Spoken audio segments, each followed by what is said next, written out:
Denis Piveteau, donc Denis Piveteau, Polytechnique, doctorat de sciences, ENA. ENA dans la promotion Condorcet, qui n'était pas la promotion Voltaire, mais enfin sur la photo, j'ai reconnu quelques têtes connues. Aquilino Morel. Valérie Pécresse. Après une escale au CNRS comme chargé de recherche, il est rentré au Conseil d'État, a été nommé maître des requêtes. Il y est resté jusqu'en 98. Après, vous vous souvenez, Conseil d'État, et c'est un tas d'allers-retours, directeur de la CNAM, retour au Conseil d'État, directeur de la CNSA, la 5e branche, entre guillemets, enfin la dépendance, dont il avait préfiguré l'institution, retour au Conseil d'État. Après, il est devenu président du Haut Conseil pour l'avenir de l'assurance maladie, retour au Conseil d'État. Quelques missions diverses pour le compte de quelques administrations. Son dernier poste rigoureusement opérationnel était au secrétariat général des ministères sociaux de janvier à août 2013. Depuis, je ne sais pas s'il est rentré au Conseil d'État, mais je sais qu'il fait aussi quelques missions pour le compte des ministres. La dernière qu'il a conduite, c'était sur le parcours, non pas de santé, mais le parcours de vie des handicapés. C'est un rapport qu'il a rendu en juin dernier. Il y en a un autre au feu, non? Sur le feu? Pas encore. Ce qui ne serait tardé. Merci Denis, tu as 45 minutes et après on finira en réagissant. Merci de ta présence. Merci. Merci, c'est bon, oui. Je vais peut-être poser ça. Voilà, je vous rassure, ça ne va pas durer 40 minutes. Vous me ferez signe si vous sentez que l'attention devient difficile. Mais en revanche, j'ai la chance d'avoir une sorte de carte blanche, puisqu'on m'a demandé des réflexions sur le système de santé. Je ne veux pas parler de tout, mais c'est extrêmement appréciable. Et donc, je vais vous proposer des réflexions aussi librement que possible, en restant sur ma conviction profonde. Et d'ailleurs, des thèmes qui ont déjà été abordés dans l'après-midi où j'ai pu assister à vos échanges, j'imagine également ce matin, le fait que l'approche par le parcours de vie de chaque personne fixe l'horizon des transformations à conduire dans le système de santé. Et cette idée avec Alain Cordier, qui nous a animés, lui et moi, aussi bien quand j'étais à la Caisse nationale de Caisse nationale de solidarité pour l'autonomie, je vais y arriver, qu'au sein du Haut Conseil pour l'avenir de l'assurance maladie, où pendant le moment où lui-même présidait le comité des sages, a rendu un rapport et où j'étais secrétaire général des ministères sociaux, cette idée était constante pour nous. Et elle a aussi largement inspiré le rapport que j'ai rendu effectivement en juin dernier sur le parcours des personnes en situation de handicap. Alors, vous savez, cette approche par le parcours, elle s'appuie sur de la littérature internationale, elle s'appuie aussi sur beaucoup de réalités, tout simplement, des réalités vécues. C'est la réponse à la transition épidémiologique, celle qui fait que la polypathologie, les maladies chroniques sont aujourd'hui un grand sujet, le grand sujet de la prise en charge soignante. Ce que je voudrais faire cet après-midi, c'est pas revenir là-dessus, c'est vous proposer trois ordres de réflexion.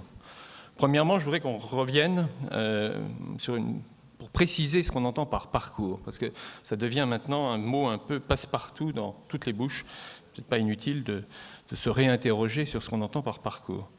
Deuxièmement, j'aimerais évoquer avec vous quelques exigences, pas forcément toutes, mais quelques exigences de ce que c'est qu'une médecine de parcours, pour employer ce terme. Et puis, troisièmement, j'aimerais finir par quelques mots sur le lien entre le parcours, la médecine de parcours, et ce que je crois être un grand tournant de la protection sociale, qui est l'accompagnement. Alors, la notion de parcours, d'abord. Dans l'avant-projet de loi qui circule suffisamment officieusement pour qu'on puisse comme ça s'en dire un petit peu des choses, on peut lire, comme d'ailleurs dans beaucoup d'autres textes divers, que la politique de santé aurait notamment pour objet d'organiser des parcours. Organiser des parcours. Et il me semble que cette expression n'est pas bonne. En tout cas, ce n'est pas la meilleure. Parce qu'elle donne l'impression que la logique de parcours, ça consisterait à construire des cheminements qui fixeraient pour chacun ce qu'il doit faire et à quel moment.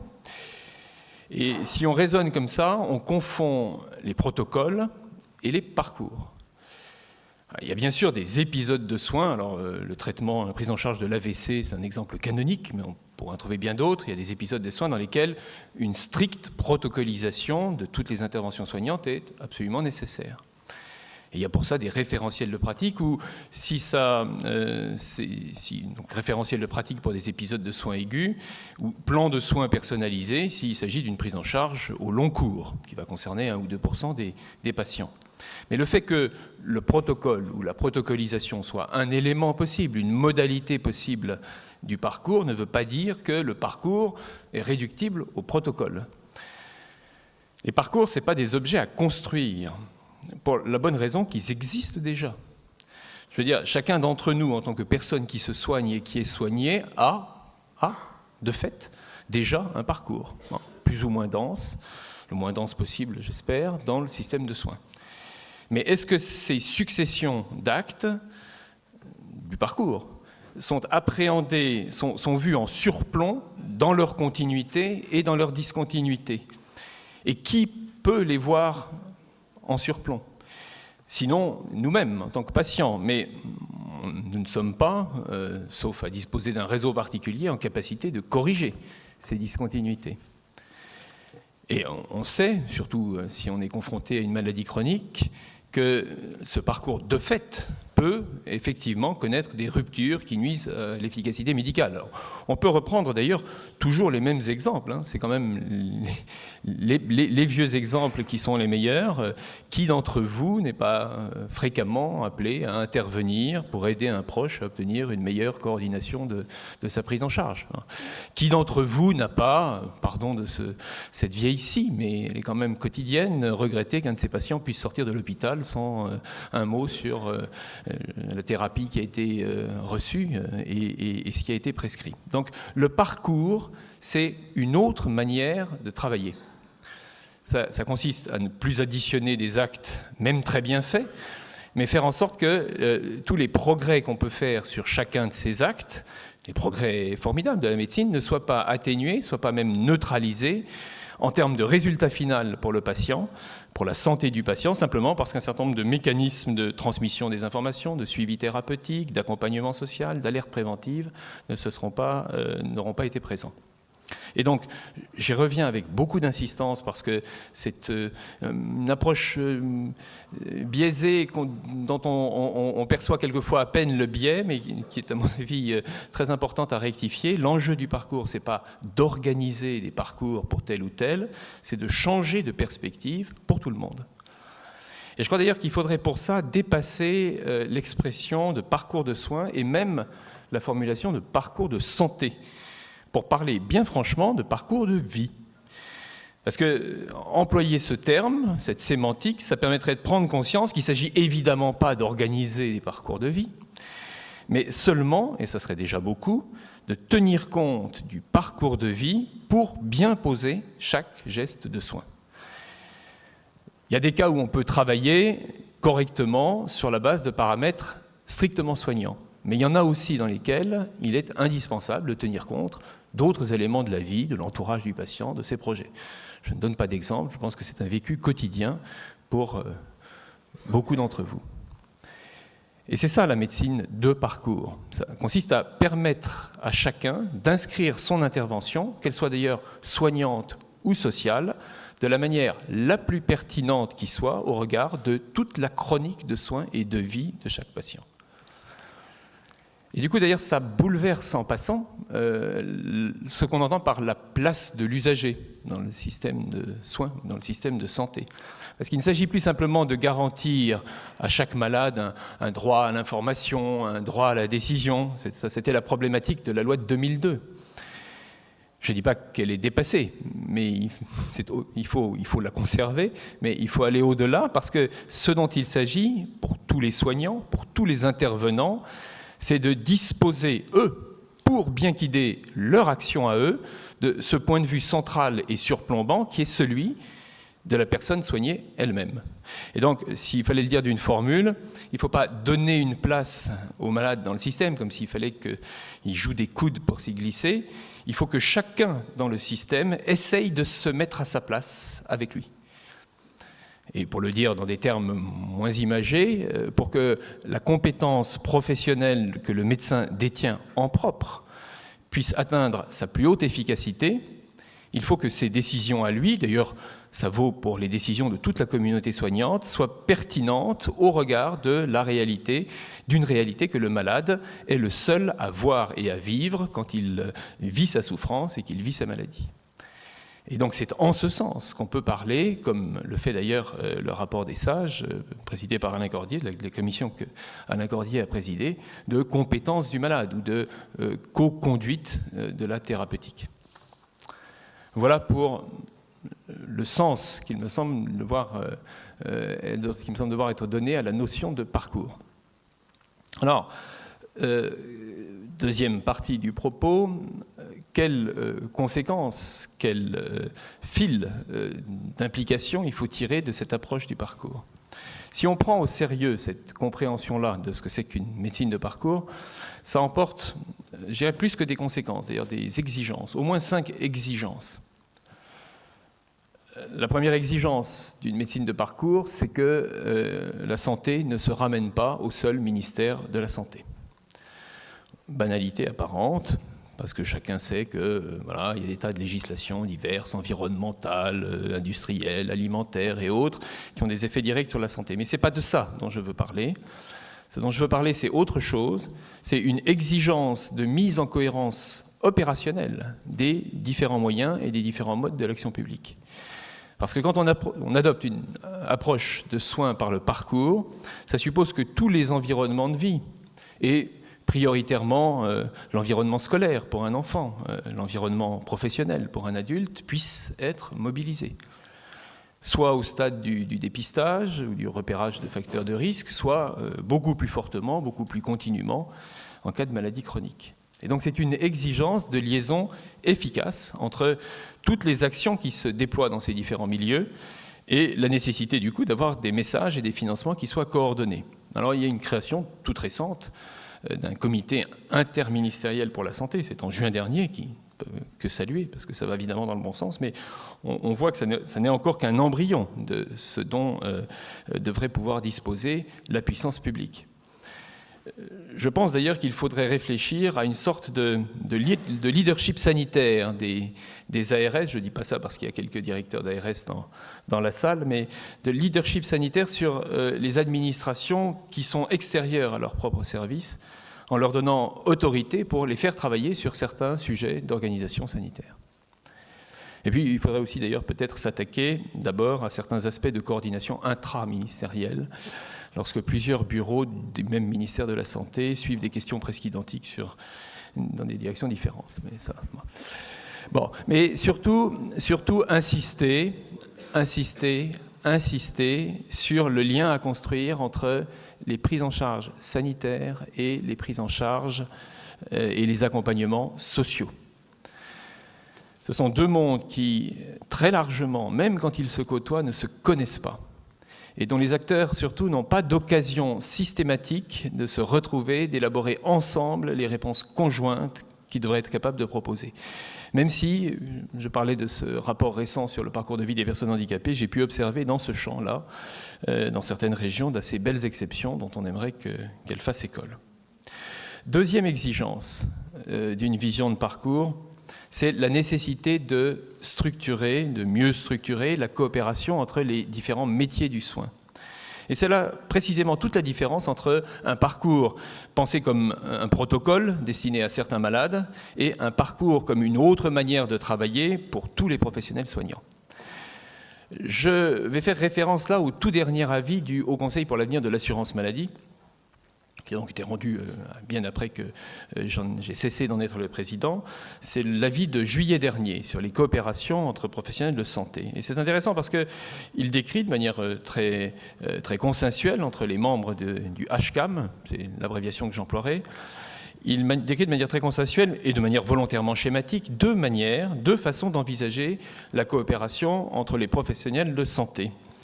Et il pense essentiellement, mais pas exclusivement, aux soins de santé primaires. Première manière, celle qui consiste à organiser des liens entre les professionnels autour des patients que les événements les conduisent à prendre en charge ensemble. La géométrie de la coordination va varier en fonction du patient. Deuxième schéma type, celle qui va organiser la coopération autour de groupes stables de professionnels qui ont défini en leur sein des processus de coordination permanents. Et là, la géométrie de la coordination, tout en étant capable d'ajustement au cas par cas, ce n'est pas quelque chose de forcément rigide, mais en principe toujours la même. Alors, la coopération de premier type, elle est spontanément pratiquée depuis des décennies. Vous avez tous les médecins qui m'écoutent en tout cas, votre réseau de correspondants. La coopération de second type, qui est d'ailleurs celle que le HCAM appelle de ses voeux, ça ouvre un champ nouveau d'équipes pluridisciplinaires, pluriprofessionnelles, en particulier donc pour les soins de santé primaire, mais ça va concerner aussi le lien à organiser entre ces équipes de soins de santé primaire et l'hôpital, ou le secteur social et médico-social, et ces secteurs, ces institutions entre elles. Et peu importe la forme matérielle que peut prendre cette coopération stable, je veux dire peu importe qu'elle se fasse ou non sous un même toit. Cette question de l'unité de lieu n'est pas à négliger, elle est importante, mais elle est seconde. Beaucoup d'initiatives existent et il y a des moyens modernes de communication, de travail mobile, qui permettent beaucoup de formes de travail différentes. Mais ce qui est essentiel, et ça le rapport des sages d'Alain Cordier le disait déjà, c'est qu'un cahier des charges précis puisse être dressé pour définir les objectifs à atteindre, en laissant ensuite les professionnels s'organiser comme ils l'entendent. Troisième conséquence, les financeurs. Les conséquences d'une approche de parcours sur le rôle des financeurs. Et ça a été un peu évoqué indirectement par les intervenants tout à l'heure, notamment Gérard de Pouvreville. En dehors des épisodes très protocolisés dont j'ai déjà parlé, on pense par exemple au programme d'accompagnement de retour à domicile Prado de la CNAM, l'approche par coordination autour du patient, l'approche de premier type dans la description du HCAM, ne me paraît pas être le bon paradigme pour généraliser des logiques de parcours, des logiques globales. Or, si c'est un financeur, qu'il soit public ou qu'il soit privé, qui conduit le processus, comme le financeur, il rembourse un cotisant ou il rembourse un assuré, il va orienter assez spontanément ses préférences vers des coordinations construites autour des cotisants ou autour des assurés. Et j'avoue que j'ai un peu de mal à imaginer, à terme en tout cas, que chaque professionnel se retrouve inscrit dans plusieurs cercles de coordination, chaque fois différents, en fonction de l'assureur, du malade qui s'adressera à lui. Alors je ne dis pas ça du tout pour disqualifier les coordinations de soins qui sont portées par les régimes de base ou par les assureurs complémentaires, mais je voudrais souligner qu'à mon avis, tous ces dispositifs de la part de financeurs qui ne peuvent pas être les orchestrateurs en dernier ressort, tous ces dispositifs devraient venir s'inscrire sur chaque territoire dans un maillage de travail unique que les professionnels et les établissements de santé et médico-sociaux auraient su mettre en place. La quatrième conséquence, eh bien, elle touche, ça aussi, ça a été évoqué rapidement tout à l'heure, à la liberté d'installation. Liberté d'installation et la liberté de choix, qui est un petit peu son miroir.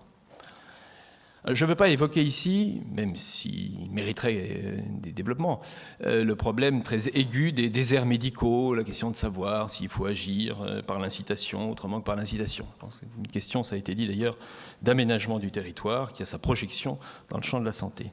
Non, ce dont je veux parler, c'est le lien, là encore, avec les logiques de parcours, et c'est le fait que toute structuration du travail des métiers soignants, puisque je parlais de structuration du travail nécessaire, du travail des métiers soignants et sociaux sur un territoire, pour travailler dans une logique de parcours, va poser des questions d'implantation physique.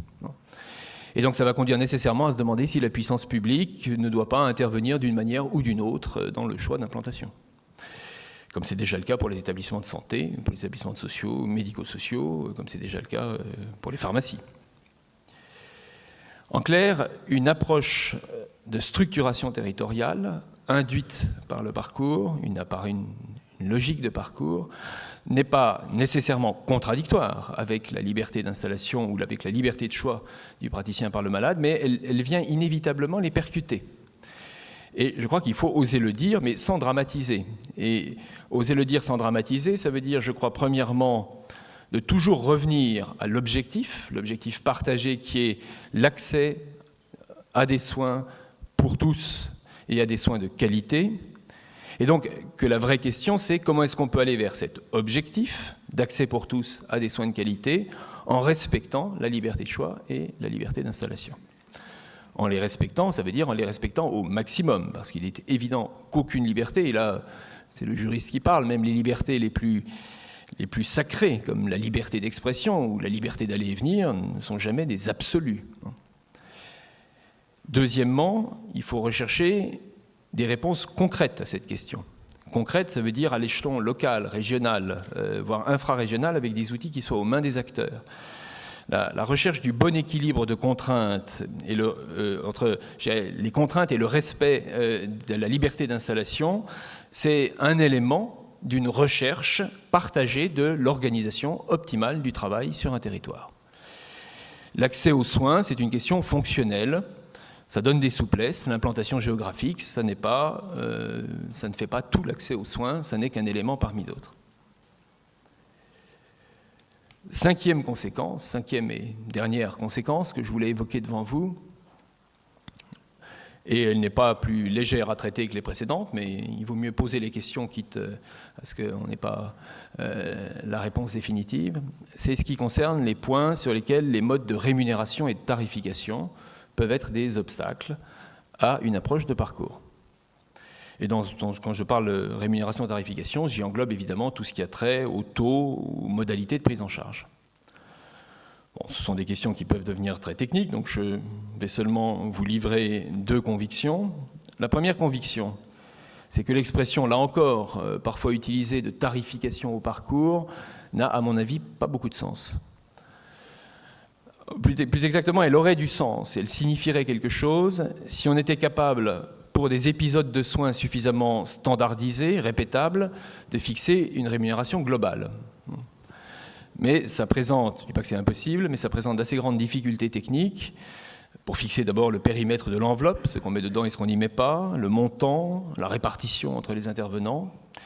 Et par-dessus le marché, ça ne peut concerner que des protocoles. Et donc, une fois encore, il ne faut pas réduire au protocole ce qui doit être une manière de travailler. Et comme c'est une manière de travailler qui doit s'appuyer sur une vision globale du parcours de vie, qu'il est question de tarification, sur une vision globale des dépenses soignantes, sociales, de tout le parcours. Dépenses soignantes et sociales qui ne sont pas toujours placées là où ce serait le plus pertinent. Et c'est ça l'enjeu d'une tarification favorable au parcours. Ça consiste à mettre l'effort financier là où il est le plus pertinent au regard du parcours global. Mais pour ce qui est des outils, une tarification de parcours peut très bien partir de ce qui existe. Il suffit simplement de pouvoir repérer et corriger là où se produisent des effets pervers. Et par exemple, la tarification à l'acte n'est pas par elle-même antinomique d'une vision de parcours. Et je dirais même au contraire. Dans certains cas, c'est même l'absence de mécanisme de paiement à l'acte qui peut créer des rigidités dans le parcours. Et mon travail récent sur le parcours de vie des personnes en situation de handicap m'en a d'ailleurs fourni plusieurs illustrations.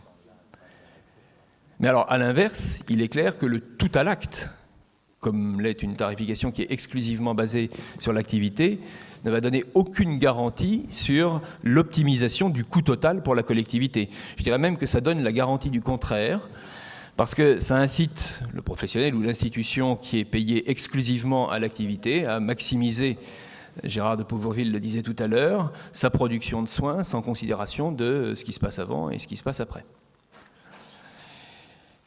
Ou ça peut inciter. En tout cas, ça n'est pas une tarification qui crée par elle-même un mécanisme d'incitation à un travail, à une vision globale de l'optimisation de la dépense. Et c'est dans cet esprit d'ailleurs que le Haut Conseil pour l'avenir de l'assurance maladie en 2011 avait suggéré de faire évoluer les ressources des établissements de santé, en suggérant par exemple qu'ils aient les moyens d'intervenir en matière d'action sociale pour accompagner la sortie des personnes âgées qui étaient privées d'autonomie. Toujours sur ces questions de tarifs, de tarification, de rémunération, ma deuxième conviction, c'est que si on veut aller vers une tarification qui accompagne la qualité soignante globale dans une logique de parcours, il sera très difficile de s'appuyer sur des formules mathématiques. Et ça pour une raison plus générale encore que la simple question de la tarification, qui est que je crois qu'il n'y aura pas de soins de parcours si on ne dégage pas du temps pour relire collectivement la pratique, pour pouvoir porter un regard d'amélioration critique sur certains cas qui servent d'exemple ou de repère. Et je crois qu'inventer ces temps de relecture, c'est indispensable si on veut conduire vraiment une médecine de parcours. Et du coup, c'est autour de ce type de démarche que je crois il y aurait place pour qu'une autorité tarifaire compétente puisse négocier des éléments de rémunération liés à une approche de parcours. Dernier point, pour ne pas être trop long, je voudrais terminer, je vous le disais, par ce que je crois être un nouveau défi, un nouveau changement, ou plutôt l'addition d'un objectif nouveau, sans renier les anciens, au champ de la protection sociale. L'assurance maladie, après sa création, au moment de sa création, dans l'immédiate après-guerre, avait pour mission le financement des soins. À la fin du XXe siècle, vers les années 90, on a vu monter une nouvelle mission qui était une implication dans l'organisation des soins. Et il me semble qu'est en train d'émerger aujourd'hui une troisième notion différente, en plus des deux précédentes, qui est celle de l'accompagnement. L'accompagnement des acteurs, des professionnels, des usagers, pour stimuler, soutenir leur capacité à s'organiser eux-mêmes et à prendre une place active dans une santé qui ne s'organise pas seulement d'en haut, mais qui devient l'affaire de tous. Et c'est pour ça qu'il y a un lien étroit entre cette montée de l'accompagnement, de la fonction d'accompagnement et la logique de parcours. Là encore, le projet de texte législatif qui circule officieusement montre que la future loi de santé entend se préoccuper de ces dispositions, de cette notion d'accompagnement, et je crois que c'est un point réellement innovant. Je voudrais simplement attirer votre attention sur le fait qu'il y a, et en conclusion, 4 aspects au moins de l'accompagnement et qu'il ne faut pas tous les confondre. Le premier aspect, il est connu, encore bien connu, mais très lacunaire, c'est l'information générale du citoyen, du professionnel, sur l'offre de soins, sur les produits de santé. L'idée est en train de cheminer d'un service public d'information en santé. Le deuxième n'est pas nouveau non plus, est également en chemin de développement. Ce sont tous les appuis juridiques, financiers, techniques, toutes les différentes formes de soutien aux professionnels soignants pour encourager les différentes formes de coopération stable, l'accompagnement au changement. Le troisième est moins repéré, moins conceptualisé, ou plutôt, les concepts existent, mais ils ont encore peu percé dans le domaine de la santé, et du coup, c'est encore trop peu soutenu. C'est l'appui de soutien individuel et de confiance qui doit pouvoir épauler chaque personne soignée, chaque patient, chaque malade, dans sa vie avec la maladie et dans son dialogue avec le système soignant. C'est un rôle qui est typiquement porté aujourd'hui par certaines associations de malades. Et le quatrième champ de l'accompagnement, qu'il ne faut pas confondre avec les 3 précédents, c'est l'appui dont ont besoin tant les patients eux-mêmes que les professionnels vers lesquels les patients se tournent, lorsqu'il faut monter la réponse complexe qu'appelle un événement critique, une invalidité brusque pour un parent, une sortie d'hôpital avec une perte d'autonomie, etc. Autrement dit, le quatrième, c'est l'assistance à chaud, c'est l'assistance polyvalente, réactive, qu'il faudrait pouvoir mobiliser sur prescription médicale et une sorte de logistique de santé. Je crois qu'il y a dans ces 4 volets, au moins de l'accompagnement, services d'information, appui aux coopérations stables, capacitation du malade, comme on dit quelquefois, logistique de santé, beaucoup de métiers nouveaux, tout juste émergents, quand ils ne sont pas nouveaux, des financements à prévoir, des prises en charge et des règles de prise en charge à prévoir. Il y a un territoire immense qui a vocation à s'intégrer totalement dans le champ du soin et dans des logiques de parcours. Voilà, c'est ce que j'avais envie d'échanger avec vous cet après-midi. Le parcours, c'est tout ça. Ce n'est pas un en plus, ce n'est pas un à côté du système de soins ordinaire. C'est une autre manière d'y travailler. C'est une autre manière d'évaluer la performance du travail qui s'y effectue. Année après année, j'allais dire loi après loi, on chemine dans ce sens. Je terminerai quand même sur une mise en garde ou une alerte.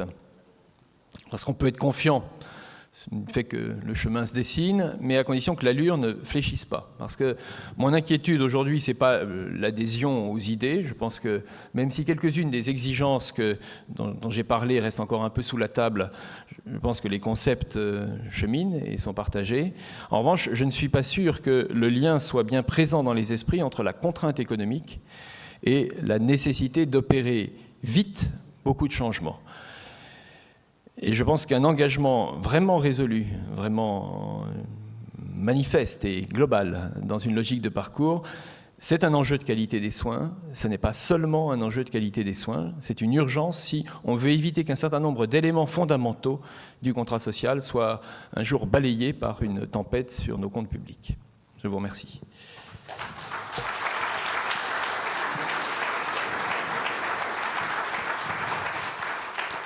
Merci Denis, tu peux rester là quelques minutes. Je suis toujours impressionné devant cette capacité d'avoir cette analyse très, très vaste, très systémique et en même temps très concrète et finalement très précise aussi.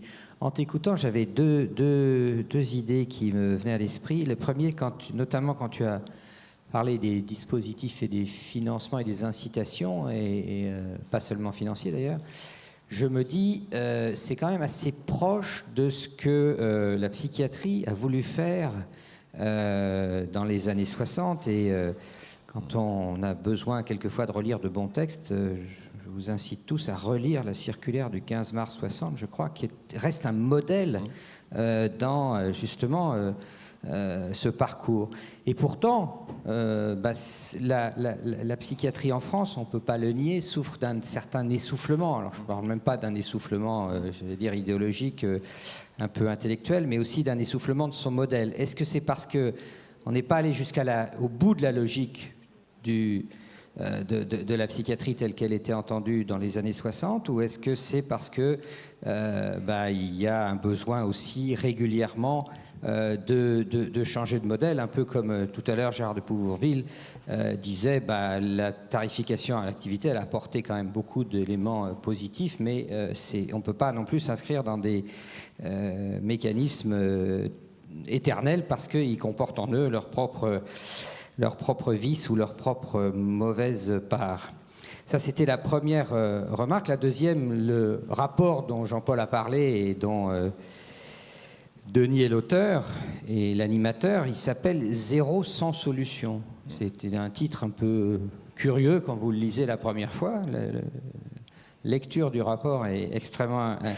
L'idée, je ne veux pas parler à la place de son auteur, mais c'est de dire, dans des situations même complexes de parcours d'enfants handicapés, on ne peut pas dire qu'il n'y a pas de solution. Il faut absolument que les situations naissent, parce qu'elles existent, à la condition presque co-substantielle à ton propos, c'est qu'on change de focale, on change d'attitude, on change de comportement. Donc, deux questions par rapport à la psychiatrie, quand même, ça m'intéresserait de savoir si tu penses que le modèle qu'on a construit à un moment pourrait servir, non pas d'exemple, mais pourrait servir quand même de modèle et puis être, pourquoi pas, reproduit dans d'autres domaines. Et deuxièmement, comment faire en sorte, en t'appuyant sur le travail qui a été fait sur ton rapport, pour que véritablement on arrive à changer les attitudes et les comportements? Oui, c'est une bonne question. Je ne suis pas du tout un spécialiste du champ psychiatrique, mais je pense que c'est un très bon exemple. Et il y a, tu as raison de le dire, dans la psychiatrie de secteur, dans l'idée de secteur, et donc de vision territoriale, quelque chose qui était très en avance sur son temps, dans les années 60, assez hospitalo-centré, il faut dire les choses, mais très en avance sur son temps parce que pas hospitalo-enfermé. C'était justement une responsabilité d'un service sur tout un territoire avec des moyens d'action qui pouvaient être assez variés, et c'est toujours ça.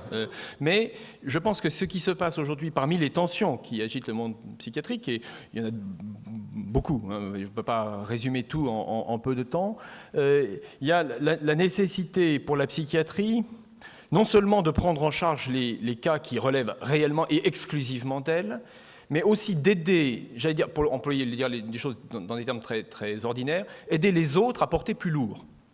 Faire en sorte qu'il ne se passe pas pour la psychiatrie ce qui se passe dans d'autres domaines vis-à-vis des services aigus, hospitaliers, où on déverse vers des services ce qui, normalement, aurait pu, dans un scénario bien construit, continuer d'être accompagné et pris en charge dans un milieu plus ordinaire, moins spécialisé, à condition que la psychiatrie, les services de psychiatrie, soient en capacité d'offrir un appui réactif, de l'accueil de courte durée pour repositionner un traitement, mais pas pour accompagner ensuite, voir la personne s'installer durablement dans une prise en charge au long cours à l'hôpital, accompagner des équipes en supervision, en analyse de pratique, accompagner des équipes, là encore, dans le champ sanitaire ou médico-social ou libéral, en diagnostic et en formation.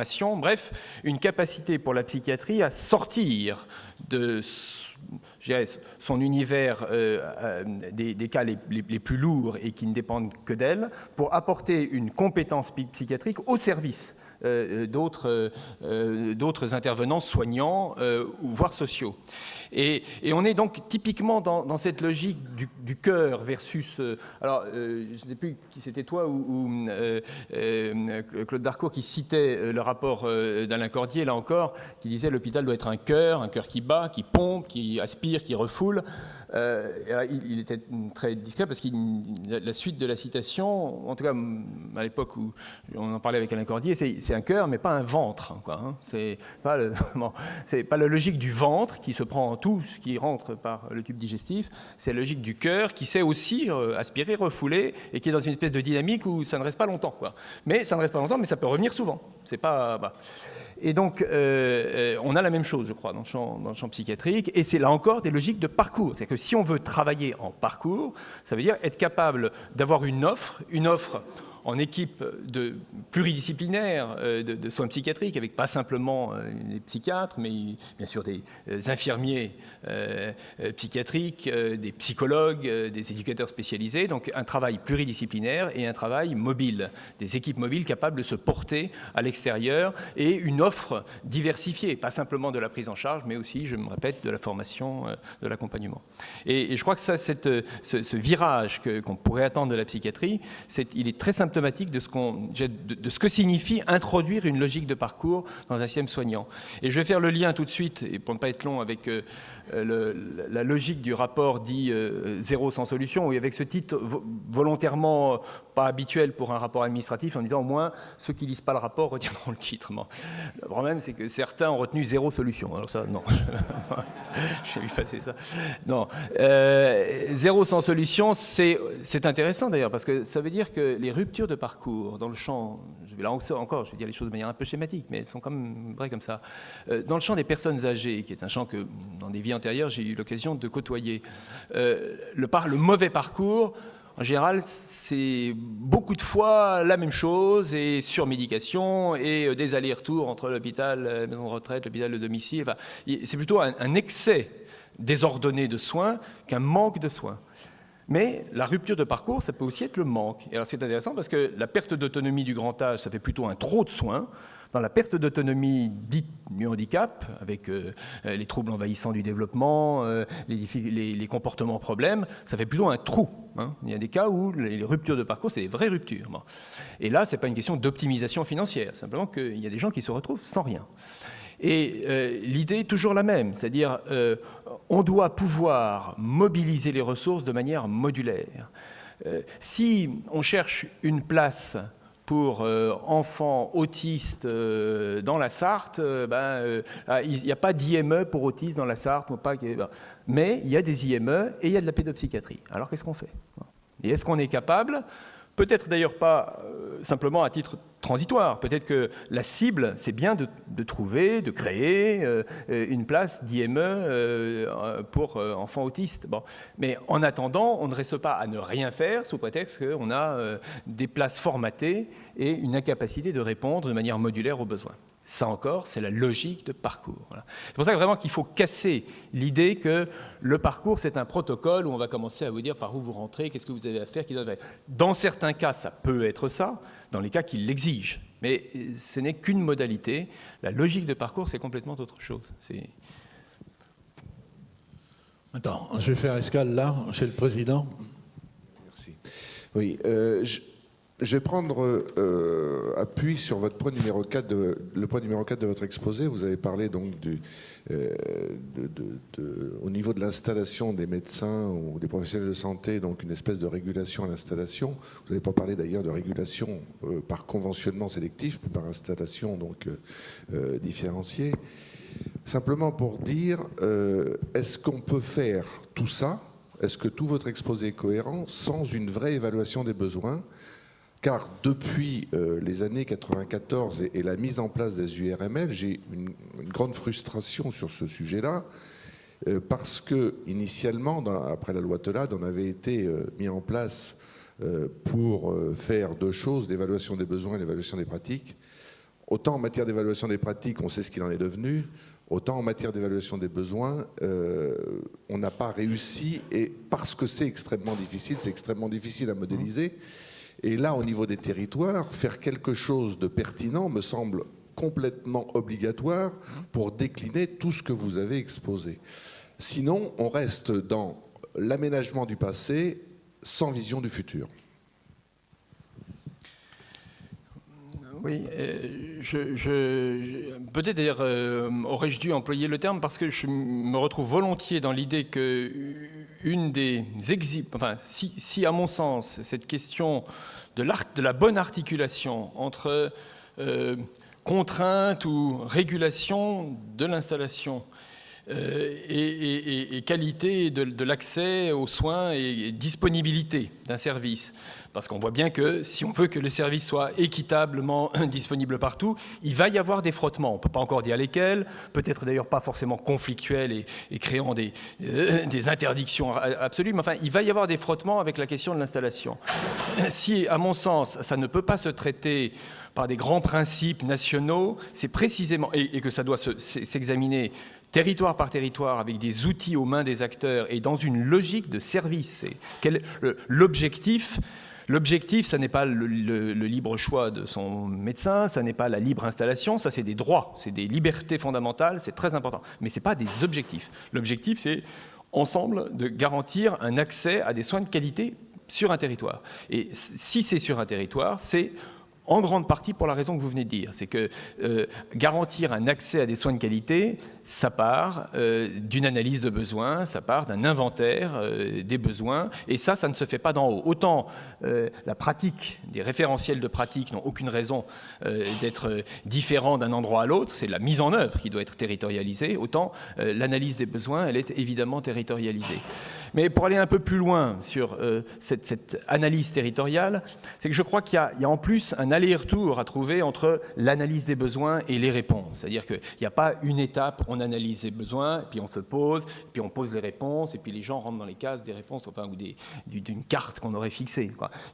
C'est un travail un peu continu, ne serait-ce que parce que des méthodes nouvelles apparaissent, de télédiagnostic, de téléexpertise, on peut planifier un peu mieux des soins programmés, on peut organiser des transports. Enfin, il y a des tas d'outils qui font que le dialogue entre quelles contraintes on doit avoir sur l'implantation territoriale et un haut niveau d'accès égal sur le soin, c'est quelque chose qui est vivant, qui se construit dans la durée. Et je crois, du coup, forcément pas sur la base de grands principes et de grandes lois et de décrets, mais dans des approches locales avec des outils locaux. Voilà. Patrick Bouillot, vice-président de l'URPS Bourgogne et par ailleurs président national du syndicat des endocrinologues.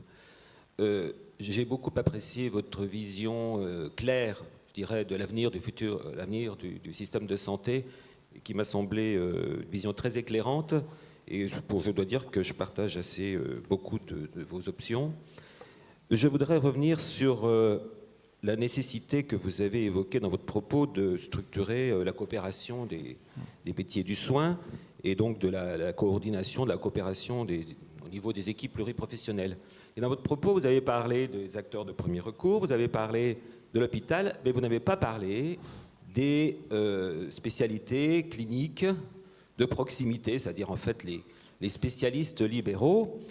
D'ailleurs, la stratégie nationale de santé n'en parle pas. et la future loi relative à la santé non plus. Alors moi, j'ai une question très claire. Est-ce que vous pensez que les spécialistes cliniciens de proximité, libéraux, ont encore un avenir dans ce système de santé? Et donc le corollaire, c'est dois-je retourner à l'hôpital? J'ai quitté l'hôpital, j'avais un poste de PH il y a 3 ans. Je l'ai quitté pour avoir un exercice libéral exclusif parce que je pense vraiment, et en particulier dans ma spécialité, que l'avenir, il est là, dans la proximité, dans la coordination avec les acteurs de premier recours, qu'on doit se tourner vers l'ambulatoire et que l'ambulatoire, c'est la médecine libérale de proximité. Dois-je donc, rapidement, avant qu'il ne soit terminé, que ma mise en disponibilité soit terminée, rejoindre mon poste de praticien hospitalier et abandonner donc la médecine libérale? Oui, mais c'est vrai que c'est une zone aveugle de la réflexion qui doit montrer que ça embarrasse quand même un peu tout le monde et qu'on serait plus à l'aise. Là encore, je vais citer ce que disait rapidement Gérard de Pouvourville tout à l'heure. On serait plus à l'aise si on avait un schéma à l'anglaise où il suffisait de coordonner des GPs ou un groupe de GPs qui achètent du soin à l'hôpital, parce que c'est tout, les soins de spécialité sont à l'hôpital. Ce serait plus facile. Bon.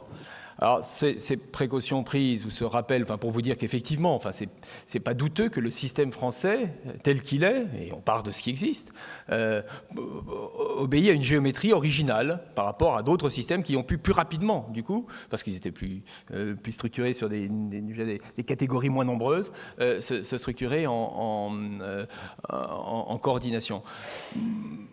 Ma réponse, ça serait, l'avenir de... La seule chose dont je suis sûr, je n'ai pas d'idée du tout, je n'ai pas d'a priori, je n'ai aucun a priori, je serais bien inconscient d'en avoir,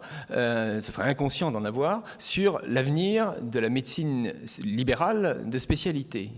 Je crois en revanche, de manière très sûre, que son avenir passe par sa capacité à intégrer des coordinations stables. À elle de faire la preuve, et je n'ai pas de raison de penser que ce ne soit pas possible, de faire la preuve qu'elle peut intégrer des coordinations de travail stables. Voilà. Et je ne vois pas pourquoi elle ne pourrait pas intégrer des coordinations de travail stables. Étant entendu, je me répète que sous coordination de travail stable, ça ne veut pas dire sous le même toit. Ça ne veut pas forcément dire sous le même toit. Ça peut aussi être une maison de santé pluridisciplinaire, ça peut aussi être un centre de santé, on est d'accord. Mais voilà, c'est plutôt un cahier des charges. Mais si elle rentre dans une coordination de travail stable, il n'y a aucune raison de vouloir idéologiquement dire qu'elle n'a pas sa place. Mais je veux dire, ce qu'il faut, c'est que notre critère de justification de la valeur ajoutée dans un système soignant, ce soit la capacité à avoir une approche de parcours. Voilà. Donc, être capable de s'intégrer dans une approche de parcours, c'est se garantir la justification du rôle et de la place qu'on a dans le système soignant. Merci. Donc, Hervé Lenel, je suis président de l'URPS Bretagne et je suis également au sein de la Conférence nationale des URPS responsable d'une commission. Une commission qui s'appelait jusque récemment Pôle et Maison de Santé. Alors, qui s'appelait parce qu'elle ne s'appelle plus comme cela, elle s'appelle maintenant Commission de l'exercice coordonné. Et en cela, il y a du sens, puisque la raison de cette évolution, c'est que nous ne souhaitions pas pouvoir cantonner l'exercice coordonné seulement aux maisons de santé, donc qui se définissent par un projet immobilier, enfin en tout cas par un toit, et ni même par un pôle qui est quand même une structure, ne serait-ce qu'au niveau juridique, déjà évoluée. Et il y avait également, dans cette affaire de maisons et pôles de santé, effectivement, des absences, et notamment, comme le disait l'intervenant précédent, l'absence des spécialistes cliniciens, l'absence des spécialistes de second recours, non seulement les cliniciens. Donc, évidemment, je n'ai pas lu le rapport du HCAM de juillet, mais il va complètement dans la démarche que nous avons entreprise.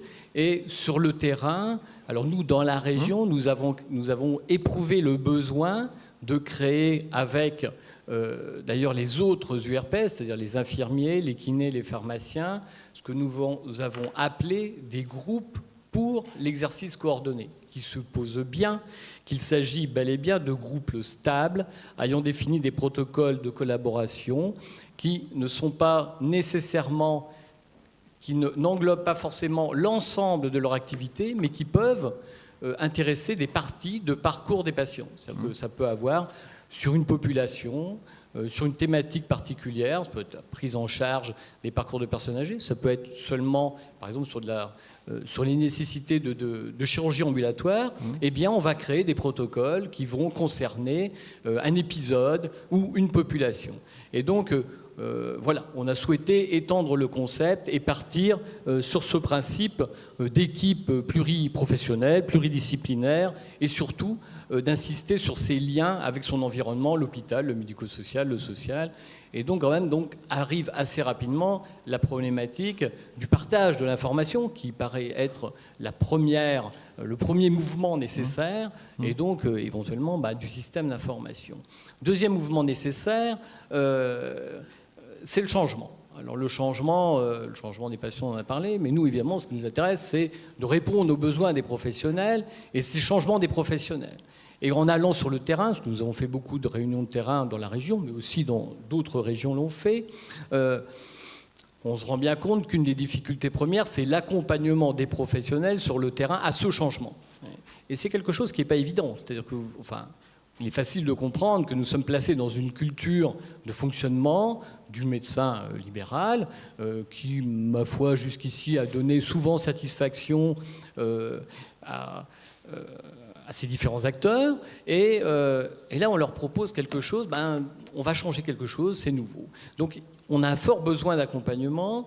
Voilà, c'est une nouvelle culture. Et ce que nous voulons développer, effectivement, c'est cette culture de l'exercice coordonné. Alors donc, nous avons créé avec ces URPS ce qu'on appelle des GECO, des groupes pour l'exercice coordonné, et nous y avons évidemment inclus également la représentation des acteurs de terrain qui sont engagés dans ces démarches. Et d'autre part, on voit bien également la nécessité de la coordination. Et la coordination, donc, fonction qui est indispensable, qui peut être remplie par un des acteurs. On peut imaginer qu'un acteur libéral s'empare de la coordination. Bon, ça a ses limites. C'est-à-dire que l'acteur libéral, il ne va pas passer la moitié de son temps à faire de la coordination. Donc il faut envisager également de nouveaux métiers, nouvelles fonctions, nouveaux métiers, et aussi il faut penser à la formation à ces nouveaux métiers. Donc on essaie également de développer ce raisonnement avec différents partenaires, et notamment avec l'école des hautes études de santé publique. Alors ça tombe bien, elle est à Rennes, nous aussi, donc ça nous permet quand même, c'est plus pratique pour réfléchir. Mais en dehors de ça, après on arrive quand même à un problème. On voit bien qu'on a besoin, on a des nécessités budgétaires. Donc il y a le problème, comment financer d'abord cet accompagnement au changement des professionnels, comment financer la coordination. Tout ça n'est pas forcément très très coûteux, mais ça l'est un minimum. Et puis comment financer tout ce qui est partage de l'information. Alors, vous avez dit qu'effectivement, il y aurait... il sera important qu'il y ait une autorité tarifaire qui soit en mesure de répondre à ces questions-là. Et deuxième piste, le financeur, il y a des inconvénients à ce que le financeur soit aussi l'orchestrateur. Quelles seraient les pistes? Alors là, pas virtuellement, mais dans notre système de soins, puisque c'est de cela qu'on parle, et nous sommes en train de construire dans notre système de soins. Quelles seraient les pistes qui vous sembleraient pertinentes pour financer ces équipes de soins qui ont constitué des groupes stables, des groupes pour l'exercice coordonné? Avant de réagir à vous répondre, je voulais savoir si dans les GECO, pour reprendre la question très pertinente posée par le président de l'URPS Bourgogne, vous avez des... Pardon. Bourgogne, c'est bien ça, oui. Vous avez des spécialistes, et lesquels? Parce que là encore, on a dit spécialistes, c'est un peu comme l'hôpital tout à l'heure. On voit des spécialités dont l'insertion dans l'exercice coordonné de soins primaires ne se coordonnera pas de la même façon avec l'ensemble des spécialités. Il faudrait aussi distinguer spécialité par spécialité. Mais je vais savoir si l'exemple qui est le vôtre en Bretagne...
Oui.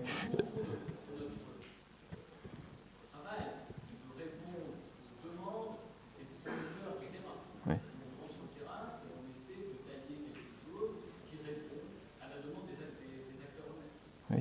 Mais donc ça répond à la question du fait que, dans le principe, c'est pas le fait qu'aujourd'hui en France, la médecine de spécialité s'exerce en ville et pas simplement à l'hôpital, qui fait obstacle à son insertion. Ce que je crois en revanche, c'est, mais là je veux dire, je ne voudrais pas me hasarder à le dire de manière trop catégorique, c'est que la manière de faire pousser l'arbre, la façon dont la graine peut progressivement faire un tronc et avoir des branches, c'est plutôt de partir du soin de santé primaire. Voilà.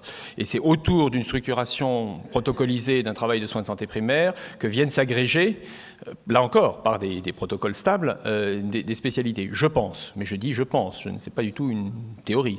Il me semble qu'il y a une particularité de la médecine de spécialité qui tient à ce que c'est pas elle qui sera le point de départ d'agrégation d'une protocolisation. Dans l'historique de la construction d'une logique de coordination. Ensuite, tout ça s'oublie et voilà. Oui. Oui. Ah bon, Oui, Luc Ducanel, président de l'UNEF-CSMF, médecin généraliste en Mayenne, dans un pôle de santé, puis dans l'expérimentation parcours de soins à la personne âgée et le PARPA.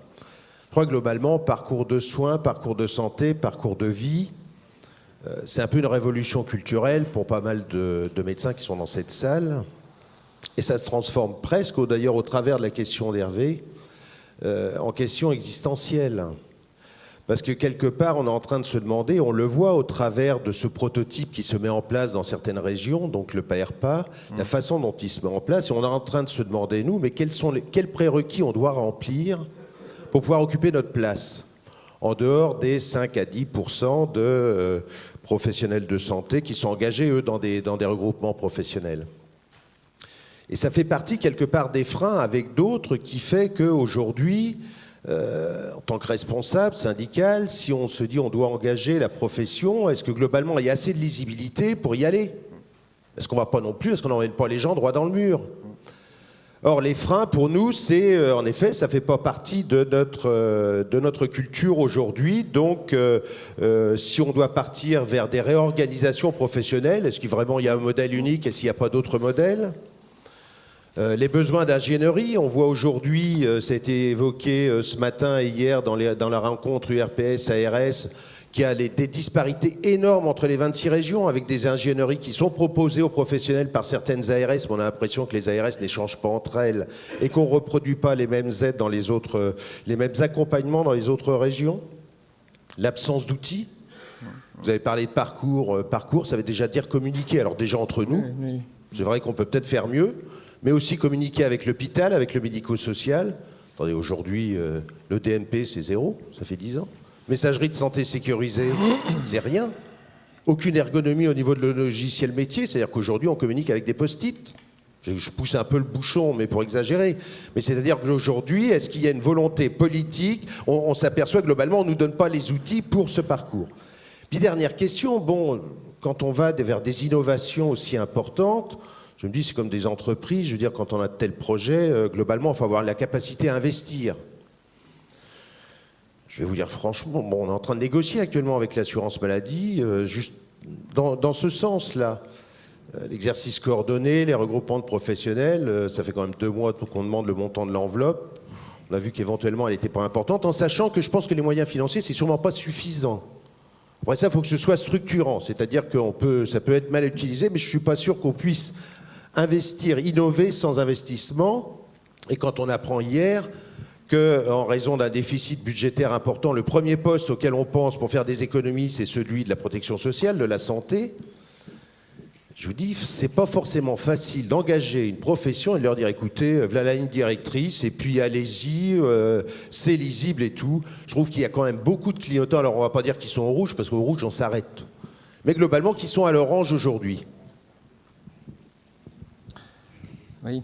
Je ne crois pas d'ailleurs qu'on soit dans une situation où on dit voilà ce qu'on a envie de faire, allez-y. On est dans une situation où on sent tous que monte, par la nature même des maladies à traiter, par les attentes des patients, par la manière aussi qu'ont les professionnels de se rendre compte que si ce qu'ils font est parfait et que c'est bousillé parce qu'ensuite derrière l'information n'a pas suivi, ou que voilà, on travaille mal. Bon. Et donc la logique de parcours, bon, c'est pas quelque chose qui vient de l'extérieur comme une ligne, enfin en tout cas moi je ne le perçois pas du tout comme venant de l'extérieur, comme une ligne qui s'imposerait de manière gouvernementale et qu'on pourrait faire complètement autre chose. Je pense que fondamentalement, ces transformations, elles sont endogènes, elles sont dans le système. Bon. La question, c'est de savoir plutôt comment est-ce qu'on les accompagne, comment est-ce que, justement, on a les formations, les nouveaux métiers, les systèmes d'information, les aides à l'investissement, bon, qui font que... Et le donner à voir, la cible, une certaine image de ce vers quoi on va, pour pouvoir... aligner toutes les anticipations et faire en sorte que dans la tête des uns et des autres, on ait une vision à peu près cohérente du positionnement qu'on aura demain. Bon. Et donc, je crois qu'en revanche, et c'est là que je voudrais insister, je crois qu'il y a aujourd'hui un projet politique, à mon avis, il ne porte pas sur le fait d'afficher le fait qu'on doit aller dans une logique de parcours. Il doit porter sur comment on y va. Comment on y va. Qu'est-ce qu'on donne à voir? Alors, est-ce que les projets PAERPA, héritiers d'une idée du HCAM qui était un peu différente, mais qui était justement de dire il faut donner à voir. On ne peut pas demander aux gens de se mettre en marche s'ils ne savent pas vers quoi ils vont. On ne part pas sur des principes, on ne part pas sur des idées, on part sur un appartement témoin, quoi, un laboratoire. Il fallait avoir quelques appartements témoins. Est-ce que les projets PAERPA répondent à ça? Joker, bon, je suis pas, voilà. Non, mais je veux dire, je n'ai pas ici à commenter des choses dont je ne suis plus en charge. Si. Et est-ce que, mais c'est une question. Je ne dis pas d'ailleurs que la réponse est non. Mais le cahier des charges, c'est ça. Je crois que le cahier des charges, c'est bien ça. C'est être capable de donner à voir quelque chose qui peut servir de modèle pour une évolution qu'on aura tous à conduire, à laquelle on est poussé, pas tiré, poussé. Et si on veut justement pas la conduire bousculée, être capable d'anticiper. Deuxième point, je crois effectivement important, tout ce qu'on a dit sur les systèmes d'information, les nouveaux métiers et le partage d'informations, le secret partagé dans les équipes, surtout lorsqu'il va toucher des non-soignants, enfin aux soignants non professionnels de santé, pardon, des soignants non professionnels de santé. Voilà. Là, ça c'est de l'accompagnement très concret qu'on peut attendre de la puissance publique, soit au niveau national, soit à un niveau local. Je crois qu'il y a une responsabilité aujourd'hui de la puissance publique dans la mise en place des systèmes d'information, dans la formation et la formation permanente, avec des actions peut-être un peu laser, ciblées sur certaines pratiques avancées, bon, et puis sur un certain nombre de débridages juridiques dont on a besoin pour être sûr que l'information notamment puisse circuler. Bon, voilà. Mais je me répète, ce avec quoi je suis sûrement d'accord dans ce que vous avez dit, c'est aujourd'hui, l'enjeu, c'est pas le cap, c'est la méthode de changement. Et pour ça, il faut être en capacité de donner à voir, d'illustrer de manière concrète ce que ça peut donner. Mais pas forcément tout de suite partout. Autrement dit, ne pas faire des expérimentations, mais avoir un ou deux prototypes. Voilà. C'est toute la différence entre un prototype et l'expérimental. Merci. Il est 6h15, on a encore le temps de trois questions-réponses. On en a une là-bas, là. Pour peu que ce soit une question et qu'on l'écluse en 5 minutes. Alors, ici Bruno, puis après je me déplace.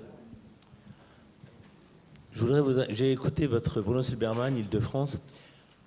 Votre discours était tout à fait séduisant, intéressant, le parcours de vie, ça pose bien la question. Ce qui m'a interpellé après, c'est finalement et je l'ai rencontré chez d'autres intervenants, cette espèce de blocage sur le deuxième recours et la nécessité de toujours consolider le premier recours sans vraiment se poser la question du deuxième recours.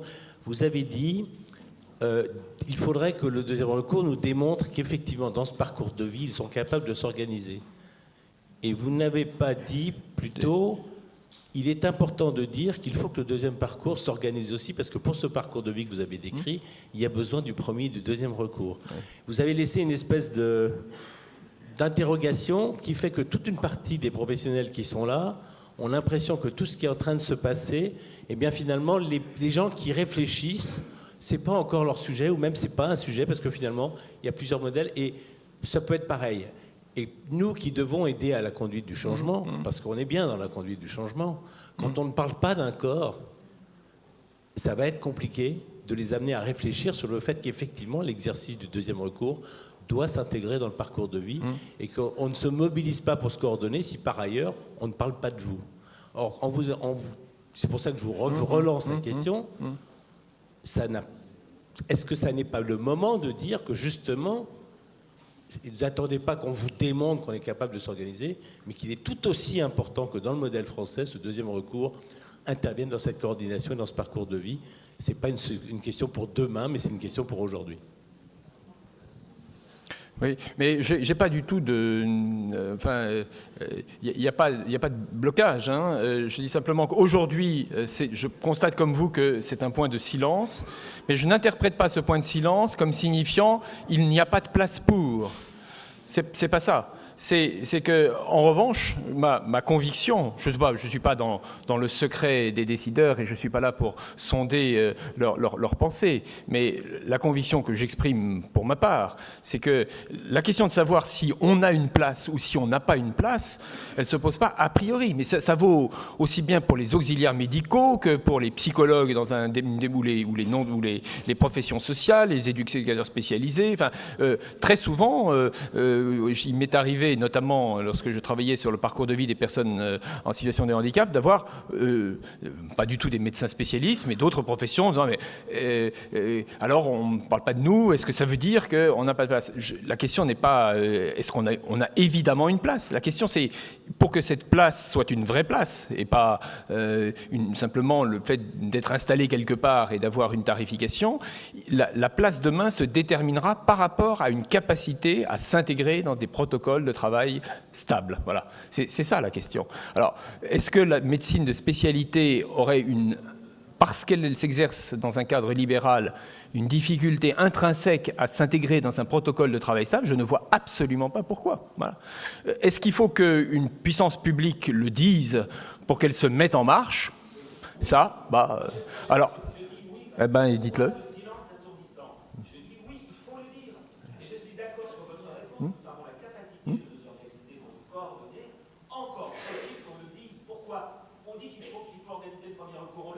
On le dit. Pourquoi on ne le dit pas pour le second? Écoutez... Ah non, mais c'est très bien. Je le dis avec véhémence parce qu'on en a marre de ce silence. Pas ici, en tout cas. Qui pour moi signifie des non-dits. Oui, mais alors... Moi, je ne suis pas là pour savoir ce que signifient les silences. D'ailleurs, très sincèrement, je n'en sais rien. Mais... Je trouve très intéressant l'échange que nous avons là et réellement exprimant quelque chose de positif. Parce que si l'attente d'un corps professionnel, de plusieurs corps professionnels, je voudrais vraiment insister sur, à mon sens, la nécessité de déterminer des modalités adaptées de l'insertion des différentes spécialités dans des logiques de parcours. C'est pas du tout, c'est pas moi qui vous expliquerai que entre un radiologue et un dermato, ça va pas se passer du tout pareil. Mais je crois que si l'attente exprimée de la profession, c'est d'avoir un signal de toute la capacité qu'aura la profession de s'organiser dans des logiques de protocole de travail stable doit être formulée au niveau politique comme une intention. Ça serait déjà un acquis intéressant de cette réunion. Voilà. Oui. Et donc, Éric Henry, secrétaire général de l'URPS Bretagne et secrétaire général du syndicat des médecins libéraux. On sent ici, au terme de la discussion, un manque de confiance. C'est-à-dire que ce que vous avez présenté, c'est lumineux, moi j'adhère. Par contre, on a la sensation que, alors que on partait vers une belle envolée lyrique, on se retrouve dans un truc fermé. C'est-à-dire que vous avez répondu à ce charmant spécialiste endocrinologue qu'il serait reconnu s'il s'inscrivait dans un parcours de soins qui le liait à une maison de santé ou un centre de soins. Je reprends vos termes. Ton avenir était dans le fait de t'intégrer dans une prise en charge en coordination avec un centre de santé, une maison de santé. Non, j'ai pas dit ça du tout. Ah bon? Oui, vous avez dû être très légèrement inattentif ou pas assez clair. Je suis assez attentif à la chose depuis tout à l'heure, j'écoute bien. Donc, mettons en tout cas, faites-moi ce crédit que je ne l'ai pas pensé. Alors je l'espère. Donc c'est pour ça que j'ouvre, parce en que général, j'avais peur je dis ce que je pense et je pense que je dis. Ce que j'avais peur, c'est que les généralistes soient aussi intégrés dedans, c'est-à-dire que tous ceux qui ne seraient pas dans ce genre de structure seraient considérés comment, puisque actuellement la place des spécialistes dans le schéma qui est écrit n'est pas écrite. Oui. Donc rassurez-nous sur la place de chacun et qu'il nous reste un espace de liberté pour pouvoir agir, puisque sur le terrain et sur les territoires, nous agissons. Même si ça ne se voit pas actuellement, nous sommes dessus et nous créons des choses. Par contre, nous ne sommes pas encore reconnus. Mais, cher monsieur le Président, je ne suis malheureusement pas là pour vous rassurer, je suis là pour vous alerter.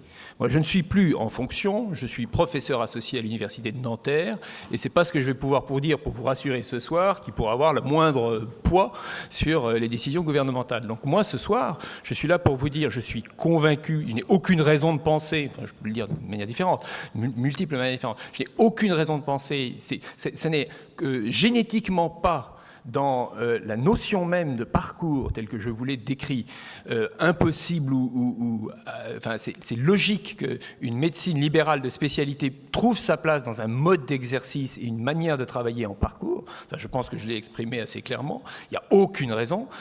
Et donc voilà, il faut qu'elle prenne cette place. Alors, vous me demandez, il faut que je vous donne la garantie que le gouvernement... Je ne sais pas, moi c'est très au-dessus de ma condition. Mais je pense intéressant, si vraiment la profession ressent le silence gouvernemental, a la volonté de s'y engager, souhaite manifester cette volonté, cette démarche, et attend simplement un signal de bonne intelligence de la part du gouvernement, là encore, ça ne me regarde pas, c'est aux instances de le décider, mais ça pourrait être un acquis intéressant de la réunion que vous avez. Voilà. Et moi, vous savez, je suis simplement pour vous dire, attention, j'agite le grelot, il faut monter dans le train. En même temps, je suis assez d'accord que le train, on sait sur quel rail il est, on ne sait pas encore très bien vers quelle gare il va, quoi. Bon, mais bon. Monsieur Pifteau, ça veut simplement dire, c'est un acte d'amour qu'ils vous ont envoyé, ils attendent de vous voir revenir aux affaires. Bon.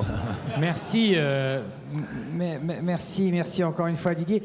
Je voudrais juste, puisque les rencontres de la Baule, c'est les rencontres entre la médecine libérale et notamment les URPS et les ARS. Moi, je voudrais animer un peu cette journée, mais aussi en conviction profonde, dire que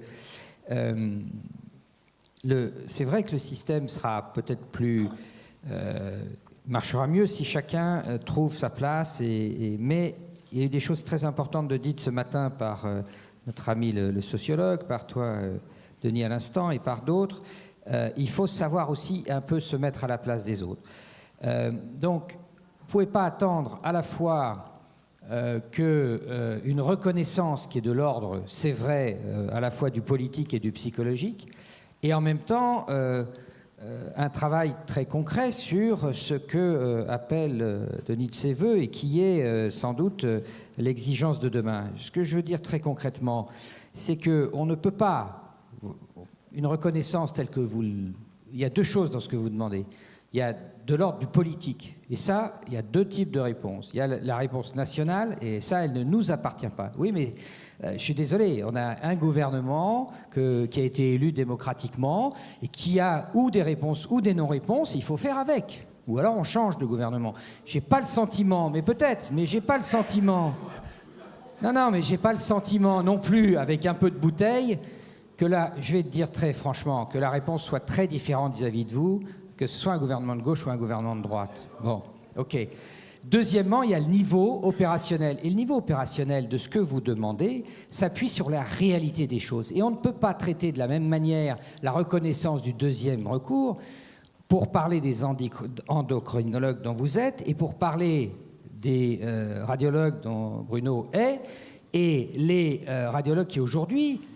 Quand on ne dit pas c'est des radiologues libéraux, c'est pas la même chose que des endocrinologues libéraux, parce que tout simplement, les radiologues aujourd'hui sont en train de s'organiser sur le plan territorial de telle façon qu'ils parlent pratiquement, je ne dis pas de puissance à puissance, mais quand on a des groupes qui aujourd'hui comportent 20, 25, 30 médecins libéraux, c'est pas la même chose concrètement dans l'organisation que de s'adresser à des professionnels libéraux qui sont soit isolés, soit en très petit nombre. Donc, il faut être très concret. Et pour être très concret, le seul niveau de dialogue, c'est celui de la région. C'est celui de la région où là, vous pouvez de vos interlocuteurs, demandez de la reconnaissance. La reconnaissance au niveau régional, c'est le dialogue, tout simplement. Et après, c'est l'organisation concrète des choses. Et je crois, Denis, je crois, ne me contredira pas, il y a de très belles choses qui se font aujourd'hui en région. Après, la capacité qu'on a à les multiplier est objectivement assez faible en France. On n'y arrive pas beaucoup à démultiplier. La Baule y contribue un peu et c'est un de ses mérites. Hein, voilà. Bon, bonsoir. Enfin, pas tout à fait bonsoir. Patrick, tu nous invites pour demain ? Ah oui, pour demain, bien entendu. Demain, c'est même heure, même lieu. On parlera d'innovation. Alors, l'innovation, c'est aussi la structuration. Ce n'est pas que de la technique. C'est sûr que la technique, aujourd'hui, elle va vite. Hein. L'étude du génome, l'e-santé, le portable qui, tous les jours, enregistrera le matin votre pouls, votre tension, votre poids. Je serai le premier à... Voilà. Oui, c'est déjà la montre, vous me direz. Pour le poids, ça n'a pas bien marché, mais c'est parce que simplement, je ne suis pas connecté. Et je pense qu'il va falloir, nous, en tant que médecins, se l'approprier. Ça veut dire, et j'ai dit tout à l'heure, que ça touchait à l'évolution du métier. Si nous n'entrons pas dans cette réflexion, ce sera d'autres qui rentreront dans celle-là. Et les ingénieurs, des techniciens pourront nous prendre, je dirais, un peu notre corps de métier.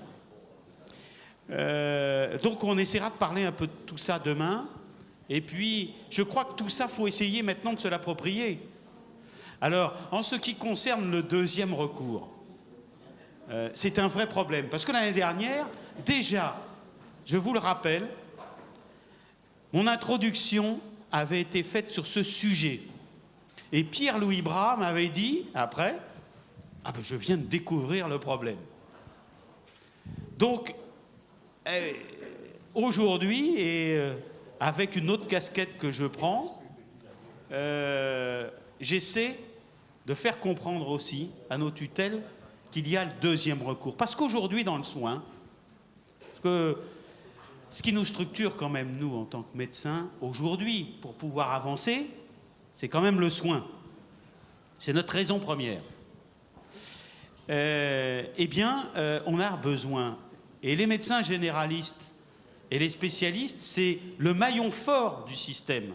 Aujourd'hui, on est en train de parler du premier recours. Mais je vous rappellerai quand même que l'ensemble des études qui sont en train de sortir aujourd'hui, quand tu parles d'efficience ou de coûts, ne disent pas qu'on diminue les coûts et on est plus efficient quand on est structuré aujourd'hui en coordination de dite premier recours. Il y a quelques papiers qui sont en train de sortir qui montrent bien que c'est le lien fort entre le médecin spécialiste et le médecin généraliste qui sont un gain d'efficience et de performance. Donc, j'espère que demain, les pouvoirs publics l'auront compris. Je crois que l'assurance maladie a commencé à y réfléchir. Pourquoi ? Parce qu'on leur montre des gains purement financiers. Puisque à l'assurance maladie, il vaut mieux y aller avec la calculette. Hein.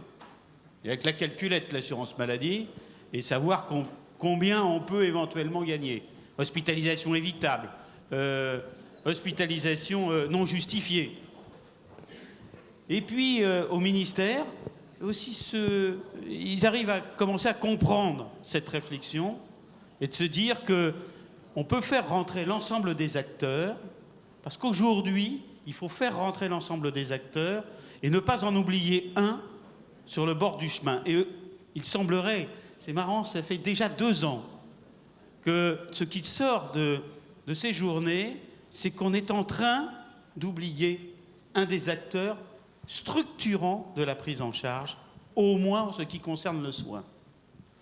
Mais en ce qui concerne le médico-social, vous savez, même les médecins spécialistes essaient de réfléchir au médico-social. Et je vous rappellerai que dans l'handicap aussi, et vous savez mieux que moi, que il y a des médecins qui s'occupent du handicap et qui font vraiment ce lien entre les médecins spécialistes, notamment en pédiatrie, vous l'avez rappelé, qui s'occupent de ce lien médico-social et de la prise en charge des populations. Donc voilà, c'est ce que je voulais dire. Peut-être que vous aurez une réflexion là-dessus. Mais ce soir, pour ceux qui se sont inscrits, n'oubliez pas, nous avons d'abord un pot, là, et puis après, un dîner. C'est 21h, Thomas? Il n'est pas là, Thomas, il me manque... C'est 21h. C'est 21h. Ouais. Voilà. Oui, pour ce soir. Eux-mêmes. Merci, voilà.